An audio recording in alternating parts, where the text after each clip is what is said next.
नमस्कार। स्थानीय सञ्चारमा नयाँ आयाम समाज रूपान्तरणमा हाम्रो अभियान तपाईँ हेर्दै हुनुहुन्छ स्याङ्जा जिल्लाकै पहिलो टेलिभिजन लक्ष्मी टेलिभिजन।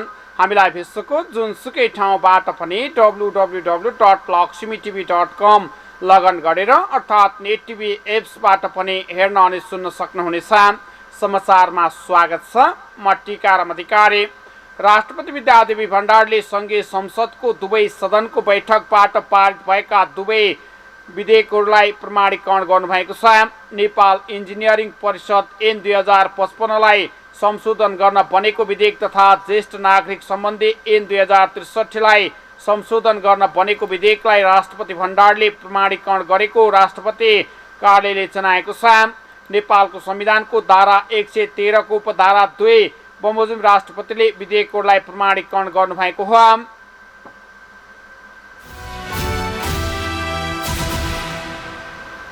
विभिन्न राजनीतिक पार्टीका नेताहरूले कांग्रेस नेता एवं प्रतिनिधि सभाका सदस्य प्रदीप गिरीको निधनबाट मुलुकमा अपूर्णीय क्षति भएको बताउनु भएको छ। आइतबार कांग्रेस केन्द्रीय कार्यालयमा राखिएको गिरीको पार्थिव शरीरमा श्रद्धाञ्जली अर्पण गर्न पुग्नुभएका थियो भने नेकपा माओवादी केन्द्रका अध्यक्ष पुष्पकमल दाहाल प्रचण्ड, पूर्व प्रधानमन्त्री पुष्पकमल दाहाल, एमाले नेता भीमबहादुर रावल, लोकतान्त्रिक समाजवादी पार्टी नेपालका नेता राजेन्द्र महतो लगायतका नेताहरूले प्रखर समाजवादी चिन्तक समेत रहनुभएका गिरीको निधन मुलुकका लागि ठूलो क्षति भएको बताउनु भएको छ। माओवादी केन्द्रका अध्यक्ष दाहालले गिरीको बौद्धिक व्यक्तित्व तार्किक शक्ति भएका एवं प्रेरणाको स्रोत रहेको बताउनु भएको छ। राजनीतिलाई जनता र राष्ट्रको सेवा गर्ने माध्यमको रूपमा लिनुपर्ने कुरामा जोड दिँदै गिरीबाट प्रेरणा लिन सकिने प्रचण्डले बताउनु भएको छ। अध्यक्ष दाहालले गिरीको समाजवादी चिन्तनबाट सिकेर अघि बढ्नुको विकल्प नरहेको बताउनु भएको छ। नेपालको राजनीति सामाजिक रूपान्तरणको अभियानमा एउटा निकै ठूलो क्षति भएको बताउँदै मैले महसुस गरेको छु। एउटा विशिष्ट प्रतिभा सहितको समाजवादी चिन्तक हुनुहुन्थ्यो। उहाँले नेपाली समाजको रूपान्तरणको निमित्त काम गर्नुभयो। प्रचण्डले गिरीलाई स्मरण गर्दै भन्नुभयो, उहाँको बौद्धिक व्यक्तित्व, उहाँको तर्क शक्ति एवं हामीले सबैका निमित्त प्रेरणाको स्रोतको रूपमा सदा सम्झिरहने विश्वास व्यक्त गर्नुभएको छ। अध्यक्ष प्रचण्डले नेपाली राजनीतिमा गिरीको अभाव धेरै समयसम्म खड्किरहने भन्दै उहाँको योगदानबाट प्रेरणा लिने र समाजवादका निमित्त गरेका चिन्तनबाट शिक्षा लिएर अघि बढ्नुको विकल्प नरहेको कुरा बताउनु भएको छ। प्रदीप गिरीजी वा व्यक्तित्वको हामी सबैलाई निस्वार्थ समाज सेवामा समर्पित हुने राजनीतिलाई फोहोरी खेल होइन, एउटा समाज सेवाको जनता र राष्ट्रको सेवा गर्ने माध्यम हो भन्ने प्रेरणा उहाँबाट लिनुपर्छ। पूर्व प्रधानमन्त्री समेत रहनुभएका प्रचण्डको भनाइरहेको छ। नेकपा एमालेका नेता भीमबहादुर रावलले नेता गिरीलाई एउटा बौद्धिक र लोकतन्त्रका लागि निरन्तर सङ्घर्षशील योद्धाको रूपमा समेत नेपाली समाजले सम्झिरहने कुरा बताउनु भएको छ।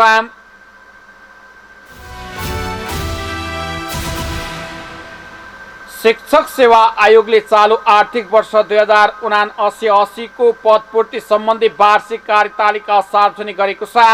सार्वजनिक कार्यतालिका अनुसार स्थायी शिक्षकको पदपूर्तिका लागि आगामी फागुन भित्रमा विज्ञापन गरिसक्ने बताएको छ। वैशाख भित्रमा प्रथम चरणको परीक्षा गरिसक्ने कार्ययोजना आयोगको रहेको छ। आयोगले माध्यमिक तृतीय तहको विज्ञापन पुस भित्रमा निकाल्नेछ भने त्यसका निमित्त माध्यमिक तहको विज्ञापनका लागि सूचना माघ भित्रमा निकाल्नेछ भने प्राथमिक तहका लागि फागुन भित्रमा विज्ञापन आह्वान गर्नेछ। माध्यमिक तहको सामान्य परीक्षा फागुनमा, निम्न माध्यमिक तहको चैतमा, प्राथमिक तहको परीक्षा वैशाख भित्र गरिसक्ने कार्यतालिका छ। सामान्य परीक्षा वैशाख भित्रमा गरिसक्ने भने पनि त्यसको नतिजाका विषयमा भने आयोगले कार्यपालिका वा कार्यतालिकामा केही उल्लेख गरेको छैन। आयोगका सूचना अधिकारी सुदर्शन मरट्टाले चालु आर्थिक वर्षमा सामान्य परीक्षा मात्र लिन सकिने बताउनु भएको छ। अघिल्लो आर्थिक वर्षमा लिएको स्थायी शिक्षक विज्ञापनको नतिजा प्रकाशन गर्न सकिएको छैन। त्यसका लागि अझै केही समय लाग्ने आयोगको भनाइरहेको छ। पुरानो नै सकिएको छैन। हामीले यो आर्थिक वर्षमा परीक्षा गर्न मात्र सक्छौँ, सिफारिस गर्न सक्दैनौँ। आर्थिक वर्ष 2080-81 मा अन्तर्वार्ता लिने सिफारिस गर्ने लगायतका काम हुन्छन्। सूचना अधिकारी मरठाले भन्नुभएको छ। असारभित्रमा बाँकी काम गर्न नसकिने उहाँले वार्षिक कार्यतालिकामा थप कामहरू उल्लेख नगरिने उहाँको भनाइरहेको छ। माध्यमिक तहको वैशाखसम्ममा सामान्य परीक्षा गर्न सकिनेछ। अरूको कसैको चैतमा कसैको वैशाखमा हुनेछ भने बाँकी परीक्षा र प्रक्रिया आगामी आर्थिक वर्षको जानेछ भने मरठाले भन्नुभएको छ। अध्यापन अनुमति पत्र लाइसेन्सका लागि चैत र वैशाख भित्रमा विज्ञापन आह्वान गर्नेछ भने असारमा परीक्षा लिने कार्यतालिका बनाएको छ।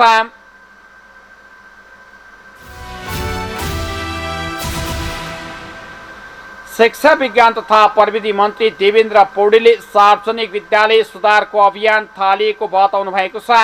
आइतबार ज्ञानोदय माविको 35 कोठे भवनको उद्घाटन गर्दै मन्त्री पौडेलले सार्वजनिक विद्यालय सुधार अभियान सुरु गरिएको बताउनु भएको छ। 10 वर्षे सार्वजनिक विद्यालय सुधार योजना सार्वजनिक गरिएको छौँ मन्त्री पौडेलले भन्नुभएको छ। 12,000 विद्यालयको भौतिक संरचना बनिसकेका छन् भने अब 3 वर्षमा भौतिक पूर्वाधारको काम सक्ने गरी अघि बढ्नेछौँ। विद्यालयको भौतिक पूर्वाधारसँगै कानुनी सुधार, शिक्षण सिकाइ प्रक्रियाको सुधार मन्त्रालयको प्राथमिकतामा रहेको बताउँदै उहाँले विद्यालय सुधार गर्न साझा सङ्कल्पका साथ अगाडि बढेको बताउनु भएको छ। शिक्षकहरूका लागि सेवा सुविधामा समस्या होलान् तर मन्त्रालय कर्मचारी सरहको सेवा सुविधा दिने गरी अघि बढेको छ। उहाँले भन्नुभयो शिक्षा मन्त्रालय कर्मचारीको मात्र नभई शिक्षक साथीहरूको हो 2000 भन्दा बढी विद्यालय वा विद्यार्थीका विद्यालयहरूमा बसको व्यवस्थापन, दरबन्दी मिलान लगायतका समस्यामा मन्त्रालयले विशेष ध्यान दिने आश्वासन दिनुभएको छ। उहाँले उच्च शिक्षालाई जोड्ने विद्यालय शिक्षासँग प्राविधिक शिक्षा जोड्ने प्रक्रिया गर्न वा वर्षौंदेखि सुरुवात भएको बताउँदै यस वर्ष थप 100 विद्यालयमा पढ्दै कमाउँदै कार्यक्रम सञ्चालन गर्ने बताउनु भएको छ। 140 विद्यालयहरूमा पढ्दै कमाउँदै कार्यक्रम चलिरहेको छ मन्त्री पौडेलले भन्नुभएको छ। यस वर्ष थप विद्यालयमा छनौट गरी सिपलाई रोजगारसँग जोड्नेछौँ उहाँले भन्नुभयो।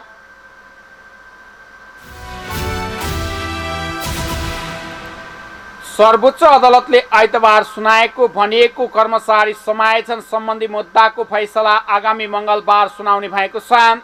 कायम मुकायम प्रधान न्यायाधीश दीपक कुमार कार्के, न्यायाधीश विश्वम्बर प्रसाद श्रेष्ठ, अनिल कुमार सिन्हा, बम कुमार श्रेष्ठ, टङ्क बहादुर मोक्ताङले संवैधानिक इजलासले सो फैसला सुनाउने भएको बताउनु भएको छ। सर्वोच्च अदालतका प्रवक्ता विमल पौडेलका अनुसार यही भदौ 7 गते मङ्गलबारका दिन निर्णय सुनाइने मिति तय भएको हो भने यसअघि यही भदौ 1 गते आजका लागि निर्णय सुनाउने मिति तय गरिएको थियो। कर्मचारी समायोजन सम्बन्धी 79 थान रिट निवेदनमा गत साउन 17 गते नै सुनवाई सकेर फैसलाका लागि आज मिति तोकिएको थियो भने यो मुद्दामा फैसला नहुँदा सङ्घ, प्रदेश र स्थानीय तहमा कर्मचारी समायोजनमा समस्या परेको समेत उहाँहरूको बुझाइरहेको छ।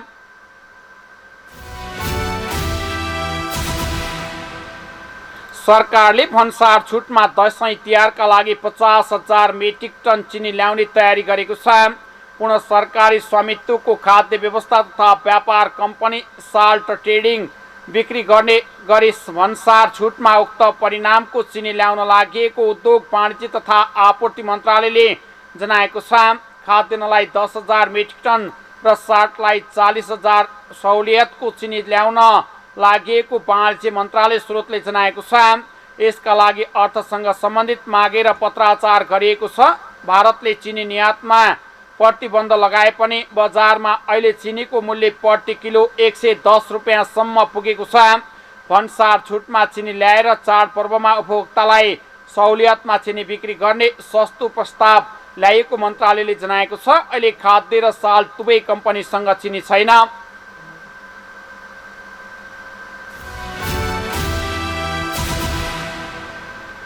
नेकपा एकीकृत समाजवादीका नेता झलनाथ खनालले सत्ता गठबन्धन प्रदेश र प्रतिनिधिसभा चुनावपछिसम्म कायम नरहनेमा शङ्का व्यक्त गर्नुभएको छ। आइतबार बिहान भैरवा स्थित गौतम बुद्ध अन्तर्राष्ट्रिय विमानस्थलमा पत्रकारहरूसँग कुरा गर्दै खनालले चुनावसम्म गठबन्धन कायम रहे तर त्यसपछि भन्न नसकिने बताउनु भएको छ। गठबन्धन चुनावपछिसम्म जान्छ भन्न सकिन्न, तर अहिले चुनावसम्म गठबन्धन दृढतापूर्वक अगाडि बढ्छ खनालले भन्नुभएको छ। उहाँले इलामको क्षेत्र नम्बर 1 मा आफू अन्तिम पटकका लागि पटनी सभा उम्मेद्वार हुने बताउनु भएको छ। एमालेमा दक्षिणपन्थी अवसरवाद प्रकट भएकाले अलग पार्टी गठन गरेको बताउँदै नेता खनालले तत्काल एमालेसँग तालमेल र एकताको सम्भावना नरहेको पनि बताउनु भएको छ।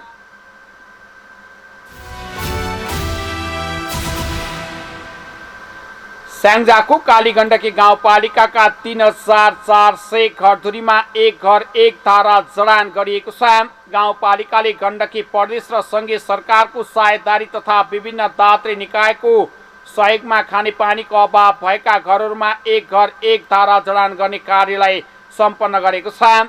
गाउँपालिकाको समस्याका रूपमा खानेपानी रहेको हुँदा जनप्रतिनिधि निर्वाचित भएर आइसकेपछि खानेपानीका क्षेत्रमा योजना अगाडि बढाएसँगै 3400 घरधुरीमा एक घर एक धारा जडान गर्न सकिएको गाउँपालिका खानेपानी सरसफाई तथा स्वच्छता कार्यक्रम वास संयोजक भागीरथ अधिकारीले जानकारी दिनुभएको छ। गाउँपालिकाले हालसम्म विभिन्न 30 साना ठुला खानेपानीका योजनाहरू उक्त घरधुरीमा एक घर एक धारा मार्फत पानीको पहुँच विस्तार गरेको। उक्त योजना मध्ये 12 लिफ्टिङ छन् भने 18 ग्राभिटी योजना रहेको उहाँले जानकारी दिनुभएको छ। यस पालिकालाई तीनतिरबाट कालीगण्डकी नदीले घेरेर गएकाले पानीका मुहान नदी किनारमा धेरै छन्। नदीभन्दा माथिल्लो भूभागमा वा पहाडको चुच्चो वा उच्च भागमा यहाँका बस्ती रहेकाले पिठुमै पानी बोकेर दैनिकी चलाउनु पर्ने बाध्यता रहेको थियो। बदलिदो स्थानीयले दैनिकी विद्युतीय उपकरणको प्रयोग पाइप विस्तार आधुनिक ट्याङ्की निर्माण लगायतका कार्यले तीव्रता पाएसँगै घर घरमा पानी पुर्याउन सकिएको छ। उहाँले भन्नुभयो जसले गर्दा स्थानीयको दैनिकीमा सहजता आएको छ भन्दै दैनिकी र क्रियाकलापमा जोडिँदै गएको छ। पशुपालन कृषि कार्य सरसफाई लगायतका काममा पानीको अभाव झेलेका यहाँका स्थानीयको जीवनयापनमा कष्टकर बनेको थियो। गाउँपालिकाले हालसम्म खानेपानीका क्षेत्रमा रु 15 करोड 49 लाख बजेट विनियोजन गरी खर्च गरेको उहाँले बताउनु भएको छ। घर घरमै धारा जडान भई पानी आएसँगै यहाँका स्थानीयवासी हर्षित हुनुभएको छ।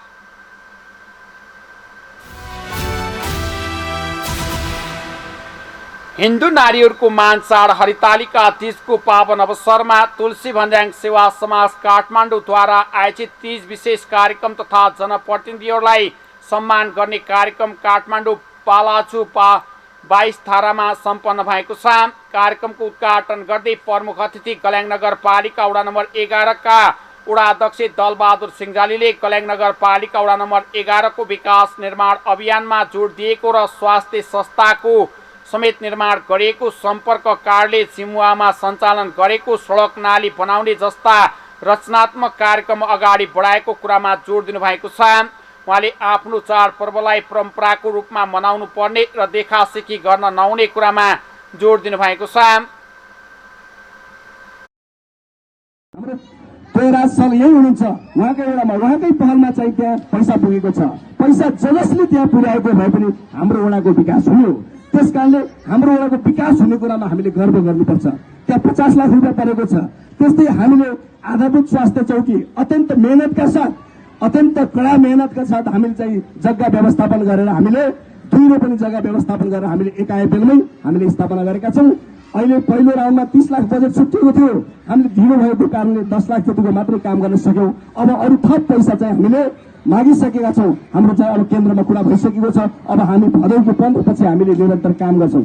त्यति मात्रै होइन 38 लाख रुपियाँको आयुर्वेदिक बिल्डिङ एउटा परिसकेको छ। झोलुङ्गे पुल परिसकेको छ। 15 लाख नालीको बजेट परिसकेको छ। हामीले मैले अघि भने 1 करोड 40 लाख जति चान्चुन बजेट चाहिँ हाम्रो नगरपालिका हाम्रो वडामा मात्रै परेको छ। यति धेरै बजेट त्यो 1 करोड 40 लाख भित्र मैले 55 लाख वडाको पनि जोडेको छु।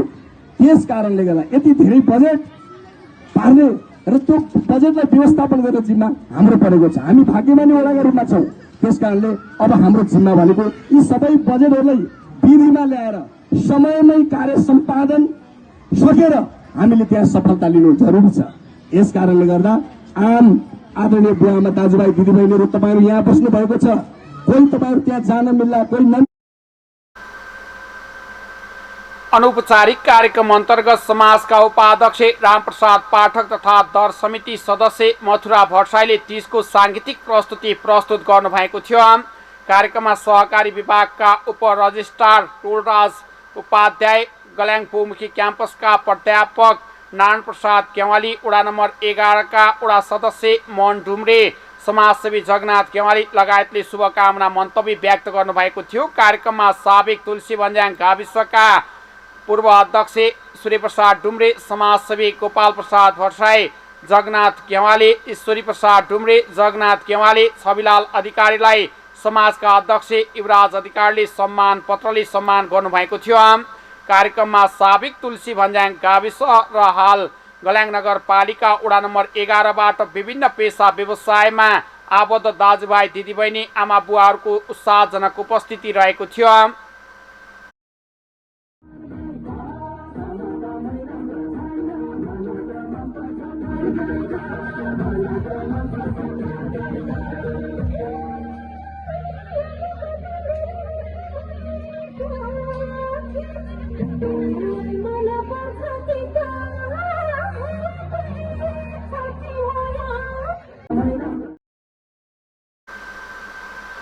कार्यक्रमको अध्यक्षता तुलसी भन्ज्याङ सेवा समाज काठमाडौँका अध्यक्ष युवराज अधिकारीको अध्यक्षतामा भएको कार्यक्रमको स्वागत मन्तव्य उपाध्यक्ष नारायण अधिकारीले र कार्यक्रम सञ्चालन सचिव सुनिल भट्टराईले गर्नुभएको थियो।